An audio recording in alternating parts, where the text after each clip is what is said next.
오늘도 변함없이 이 은혜의 자리, 이 복된 자리에 나오신 우리 상계 평강교회 성도님들에게 히브리서 4장의 말씀, 때를 따라 돕는 은혜가 이 가운데 있기를 간절히 소원합니다. 아멘. 자, 우리가 이제 로마서 1장을 보았죠. 이 로마서는 우리 기독교 신학의 아버지라 일컬어지는 우리 성 어거스틴을 비롯하여 종교개혁자 마르틴 루터, 요한 웨슬레 등 수많은 위인들을 변화시킨 책이 바로 로마서입니다. 특히 오늘 이 본문 가운데 1장 17절 말씀은 이 마틴 루터가 종교개혁을 하는데 이 결정적인 역할을 했던 말씀이 바로 로마서 1장 17절 말씀입니다. 이 원래 루터는 그 천주교에서 그 수도 생활을 했었던 분이에요. 천주교에서 이제 수도 생활을 하면서 이렇게 생활했던 경건 때 생활했던 분인데 어느 날 그가 이제 그 말씀을 이렇게 보다가 이 천주교 신앙이 참 많이 잘못됐구나라는 걸 알게 돼요. 그러면서 이 부패된 천주교를 개혁하고자 했던 마음이 강했었는데 그가 그런 그 마음의 확신을 갖고 담대하게 종교개혁을 할 수 있었던 말씀이 바로 1장 17절 말씀입니다. 그 가운데 무슨 말씀이죠? 오직 의인은, 같이 해볼까요? 오직 의인은 믿음으로 말미암아 살리라. 아멘. 예전 로마 카톨릭 시대에는 이 성경을 다 볼 수 있었을까요? 안 그랬습니다. 신부들만 본 거예요. 근데 원래 그러면 되는 거예요? 안 되는 거예요? 안 되는 거잖아요. 우리는 만인 제사장이에요. 베드로전서에 보면 나와 있죠? 너는 택한 족속이요. 또 뭐예요? 왕 같은 제사장이요. 우리는 누구나 다 하나님 앞에 왕 같은 제사장이에요.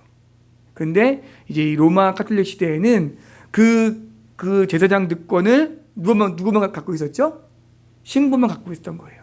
그래서 이거의 어떤 잘못됨, 어떤 부조리함을 깨닫고 이 루터가 이제 종교개혁을 일으켰죠. 그 가운데 이 오직 의인은 믿음으로 말미암아 살리라. 이 말씀에 의지해서 이제 루터가 종교개혁을 하게 됩니다.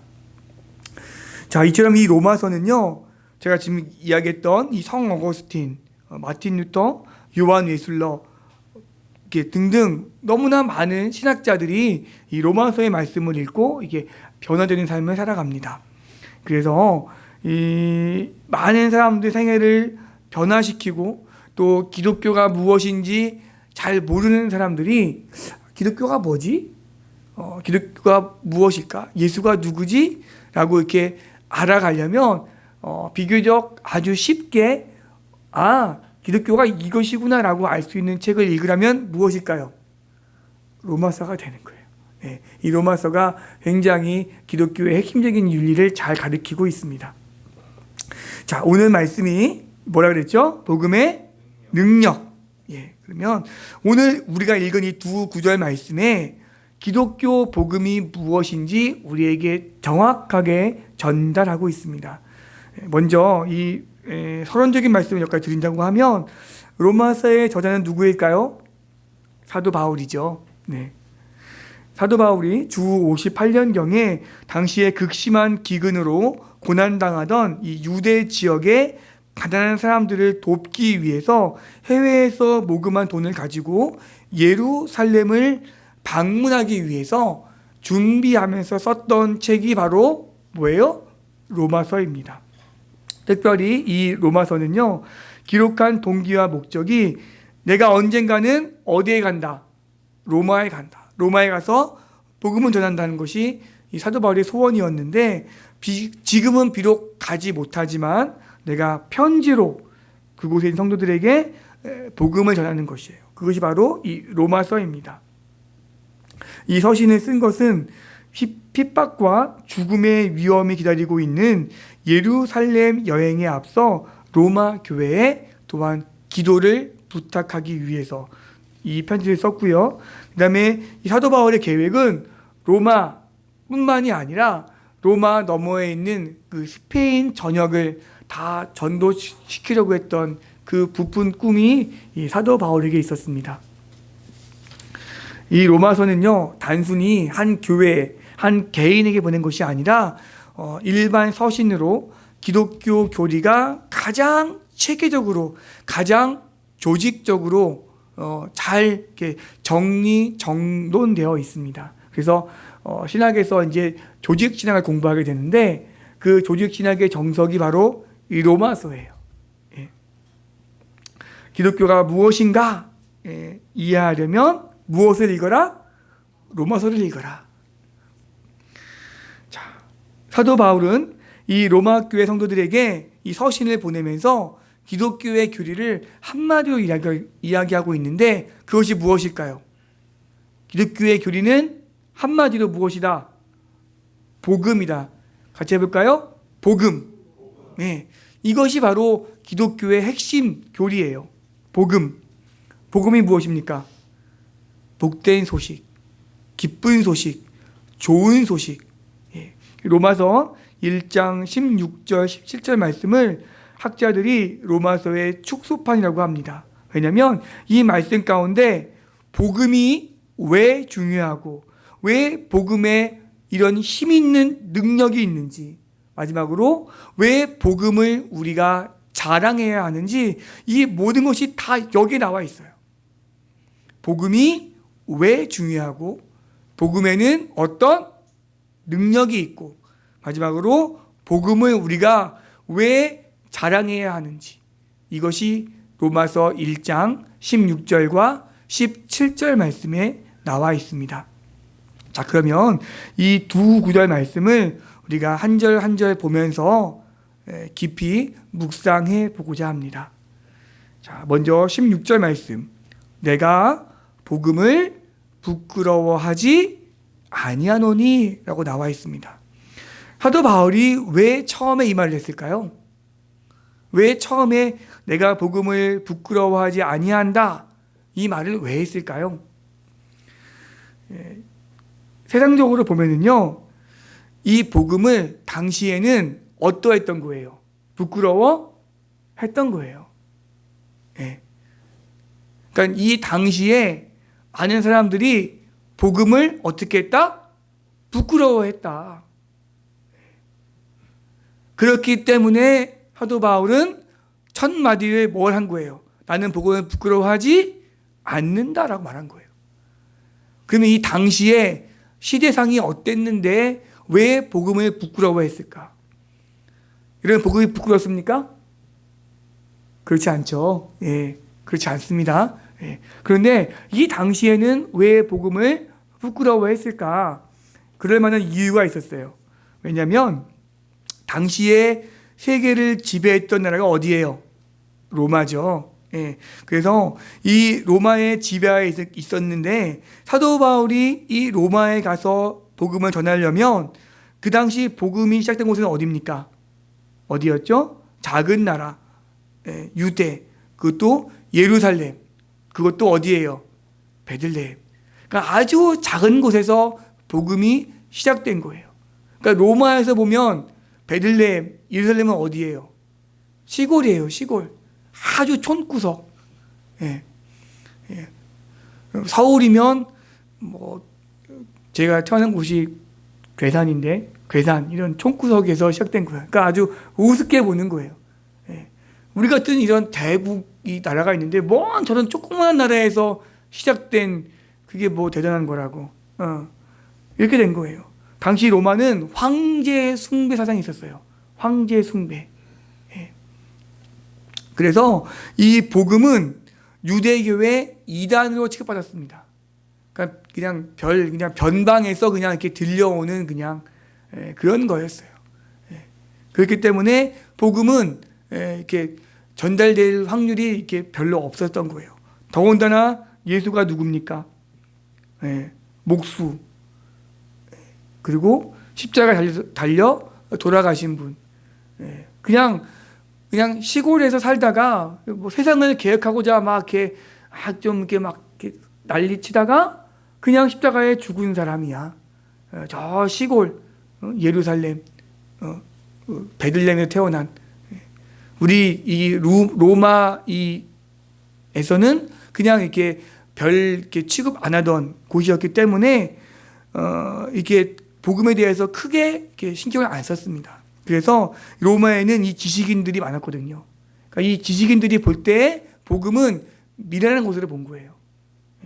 우리는 지식인들이고 너희들이 믿는 그 예수란 분은 미련한 거고 이단이고 별 볼 일 없는 거고 이렇게 취급을 한 거예요. 그래서 성경을 보면 실제로 이 헬라인과 유대인들은요 복음을 미련하고 어리석고 가난뱅이들이나 믿는 그런 종교다라고 여긴 거예요. 그래서 복음을 부끄러워했어요. 믿으면 안 되는 것을 여겼어요. 가난한 사람들만 믿는 종교. 당시 그리스도인들은 사회 엘리트층이 아니라 대부분 누구였습니까? 하류층이었어요. 노예들도 많았습니다.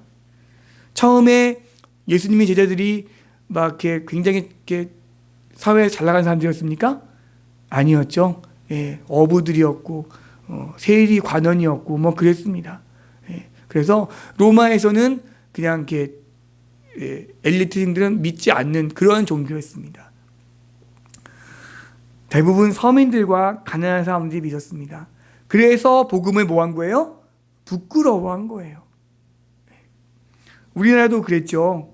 우리 대한민국도 복음이 처음 들어왔을 때 어디부터 들어왔습니까? 서민부터 들어왔죠. 1885년도 4월 5일 그날이 부활절이었습니다. 그래서 언더우드와 아펜젤러가 우리나라에 복음을 들고 들어왔습니다. 그래서 많은 사람들이 이들을 믿었지만 다 하루층부터 믿기 시작했습니다. 이 로마에도 그랬어요. 하루층부터 시작한 거예요. 그래서 이 로마 사람들은 복음을 부끄러워한 거예요. 그렇기 때문에 역설적으로 사도 바울은 뭐라 그랬습니까? 내가 복음을 부끄러워하지 아니한다 라고 이 말을 딱 명제해 놓고 복음을 전하기 시작했습니다. 뜨거운 그 떼약볕 아래 남들은 모두 다 그늘에서 쉬고 있을 그 시간, 낮 12시 아무도 찾아오는 이 없는 그 시간에 홀로 물을 기르고 있는 한 여인이 있었습니다. 너무나 외로운 이 여인에게 누가 오셨죠? 예수님이 오셨습니다. 그리고 그에게 뭘 전했습니까? 복음을 전했습니다. 그러자 그녀는 물 기르는 것을 멈추고 어떠했습니까? 나가서 복음을 전했죠.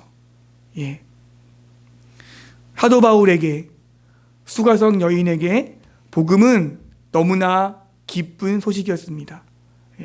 부끄러운 소식이 아니었어요.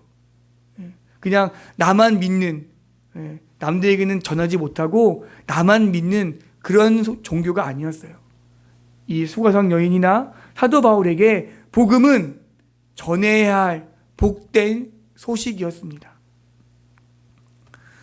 이 복음은요, 2000년이 지난 지금도 여전히 가장 강력하게 이 지구상에 많은 사람들을 변화시키고 있는 거예요. 처음에는 하루층부터 서민부터 시작했던 이 복음이 이제는 모두에게 전해지는 놀라운 역사가 우리 가운데 일어나고 있는 거예요. 예수님의 별명이 무엇인지 아십니까? 고아와 과부의 친구였어요. 가장 그 당시에 어려웠던 고아 그리고 과부, 그들의 친구가 바로 예수님이었어요. 가장 어려운 서민부터 차츰 전했던 이 놀라운 복음, 이단이나 취급받고 저 가난한 사람들이나 믿는 종교야 라고 여겼던 이 놀라운 복음이 지금은 전 세계 누구나 다 예수의 복음을 믿는 이러한 놀라운 은혜가 이 시간 우리 가운데 펼쳐지고 있는 것입니다. 아멘. 리 스티로벨이라고 하는 복음지 목사님이 계십니다.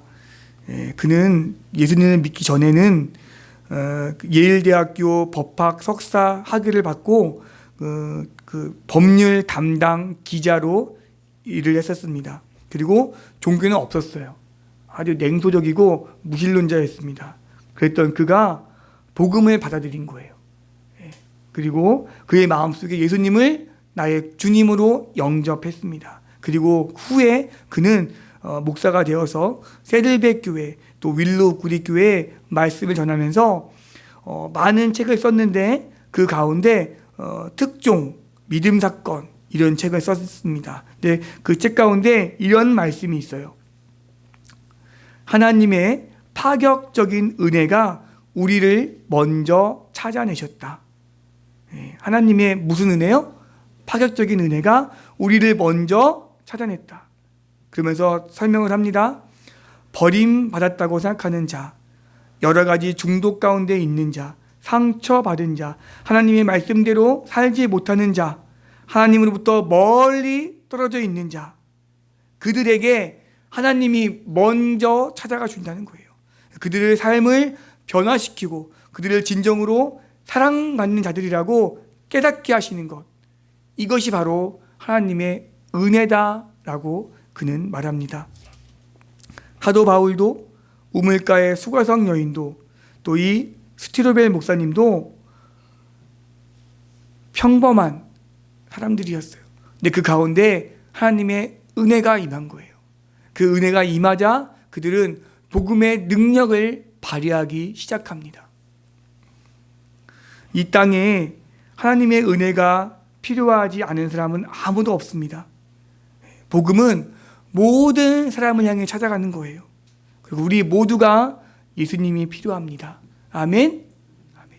이 땅에 예수님이 필요하지 않는 사람은 아무도 없어요. 누구나 다 복음이 들어야 되고요. 누구나 다 예수님을 믿어야 합니다. 자, 그러면 사도 바울이 왜 이렇게 복음을 전하고자 했을까? 그러면 복음에는 어떠한 능력이 있을까? 함께 보려고 합니다. 복음에는 어떠한 능력이 있을까? 크게 두 가지를 보려고 합니다. 복음에는 어떤 능력이 있을까? 첫째는 모든 믿는 자에게 구원을 주시는 하나님의 능력이 있습니다. 우리가 이 구원에 대해서 조금 더 생각해 볼 것이 있습니다. 기독교에서 말하는 구원은 무엇일까요? 여러분, 다른 종교에서도 구원을 이야기합니까? 그들이 말하는 구원과 우리가 말하는 구원은 무엇이 다를까요? 기독교에서 말하는 구원은 바로 이것입니다. 죄와 사망으로부터 구원받는 거예요. 다시 말하면 죄로 인하여 오게 된 죽음과 지옥 형벌로부터 구출되는 것, 그것이 바로 무엇입니까? 복음이에요. 그것이 바로 복음의 능력이에요. 지난 수요일부터 사순절이 시작되었습니다. 사순절이란 부활절 전까지 6번의 주일을 제외하고 40일 동안의 기간을 우리가 사순절이라고 말합니다. 이 기간 동안 주님의 십자가를 생각하며 회개하고 그리고 기도하고 깊은 경건 생활을 통해서 고난의 길을 걸어가신 주님을 기억하고 은혜를 감사하는 절기, 그것이 무엇입니까? 사순절입니다. 예수님께서 십자가를 지심으로 우리가 당해야 할 형벌을 대신 당하셨습니다. 그래서 우리가 알고 그를 믿고 그를 내 마음속으로 모시는 것, 그것이 바로 복음입니다. 그것이 바로 복된 소식입니다. 이 복된 소식은 우리만이 아니라 모두와 함께 해야 할 이 복음의 능력입니다. 이 세상 누구도 할 수 없는, 오직 하나님만이 하실 수 있는 일입니다. 그것이 바로 복음의 능력입니다. 두 번째 능력은 하나님의 의가 거기에 있기 때문입니다. 무엇이 있다고요? 하나님의 의가 뭘까요? 의. 하나님의 의란 하나님의 거룩한 속성입니다. 모든 믿는 자에게 구원을 얻게 하시는 하나님의 능력을 말합니다. 그래서 바울은 하나님의 의를 언제나 구원의 조건과 관련해서 설명을 합니다. 복음에 하나님의 의가 나타났다는 것은 그리스도의 십자가에 인간을 구원하시고, 그리고 그 구원의 의가 하나님의 의라고 그는 말하고 있습니다. 우리가 어떻게 하면 구원에 이를 수 있습니까? 사람은 하나님으로부터 의롭다함을 얻어야 돼요. 우리는 다 죄인이지만 하나님으로부터 어떤 의롭다함을 얻어야 됩니다. 그래야 우리가 구원받을 수 있는 거예요. 그러면 우리가 어떻게 의롭다함을 얻을 수 있습니까? 우리는 다 죄인인데, 여러분, 불교에서는 이렇게 자기 고난을 씻기 위해서 이렇게 자기를 이렇게 훈련하는 걸 많이 하지 않습니까? 그렇게 한다고 해서 내가 갖고 있는 죄가 씻어집니까?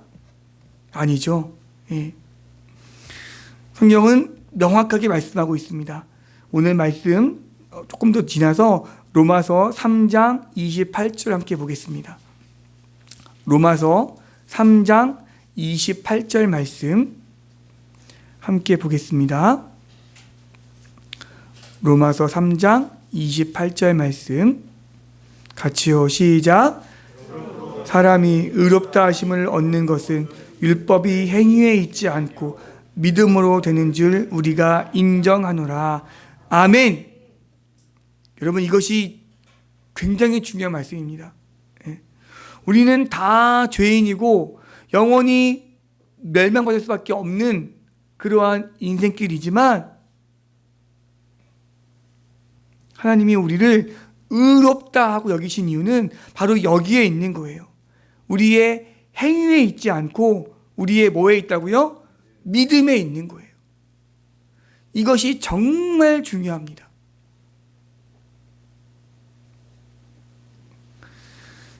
이단들이 가끔씩 하는 말 가운데, 야, 너 그렇게 예수 믿어서 구원받을 수 있어? 야, 너 이렇게 예수 믿으면 안 돼. 너 이렇게 예수 믿다가는 너 지옥 가. 그럼 어떻게 해야 됩니까? 이렇게 해야 돼. 11조를 해야 되고, 나한테 이렇게 해야 되고, 하루에 무엇을 해야 되고, 자꾸만 행위에 대해서 이야기를 합니다. 제가 지난번에 한번 말씀드린 것 같은데, 우리는 이미 다 구원받은 백성입니다. 아멘? 아멘. 절대로 구원은 우리의 행위로 받는 게 아니에요. 우리의 행위는 다 부족해요. 하나님 보시기에 어느 누가 나는 의롭습니다 할 사람이 누가 있겠습니까? 아무도 없어요. 그저 하나님 앞에는 죄인이고요. 그저 묻고 나아가는 거예요. 우리가 하나님께 구원받은 이유는 행위가 아니라 우리의 믿음 때문이에요. 하나님의 의는 우리가 잘났다고 해서 받는 것이 아니고 많은 노력을 했거나 어떤 공력을 쌓았거나 하는 것이 절대로 아닙니다. 오직 십자가의 죽으심으로 우리의 죄를 담당하신 그 그리스도의 공로를 내가 믿을 때 그 믿음이 나를 의롭다고 하는 거예요. 그것이 바로 칭의입니다. 그것이 바로 구원입니다. 그것이 바로 복음의 능력입니다. 행위가 중요하지 않다는 말은 아니지만 행위보다 더 우리가 무엇보다 앞설 것은 우리의 믿음입니다. 이 믿음이 우리의 행위를 이렇게 바른 길로 인도해 나가는 거예요. 오늘 예배 가운데 함께하는 상계 평강교회 성도 여러분, 이제 사순절이 시작되었습니다. 지난주 수요일부터 이제 예수님 부활절까지 사순절 기간을 보내게 될 텐데요. 우리가 다 죄와 사망으로 멸망받을 수밖에 없는 인생길 아닙니까? 요즘에 그 지진을 보면서 또 저 전쟁을 보면서 참 사람이 할 수 있는 게 많이 없구나. 너무 나약하구나. 이렇게 살다 죽으면 참 헛되겠구나. 라는 생각을 가끔씩 해봐요. 그런데 그럼에도 우리가 희망을 놓지 않는 이유, 우리가 감사함을 얻는 이유는 바로 무엇 때문입니까? 복음의 능력 때문이에요. 이 복음이 우리 가운데 중심을 잡아주기 때문에 우리는 어떤 상황에서도 어떤 환경에서도 넉넉히 이겨낼 수가 있는 것입니다. 사순절 기간을 보내고 있습니다. 예수님을 깊이 묵상하시기 바랍니다. 감사하시기 바랍니다. 힘들고 어려운 일들이 혹 우리 가운데 닥쳐온다 할지라도 저는 누가 이렇게 보면은 저 사람 예수 믿어야 되는데 복음 들어가야 되는데 안타까운 마음이 들 때가 있어요. 이렇게 어려운 사람들 보면 하나님 저분들 예수 믿게 해주세요.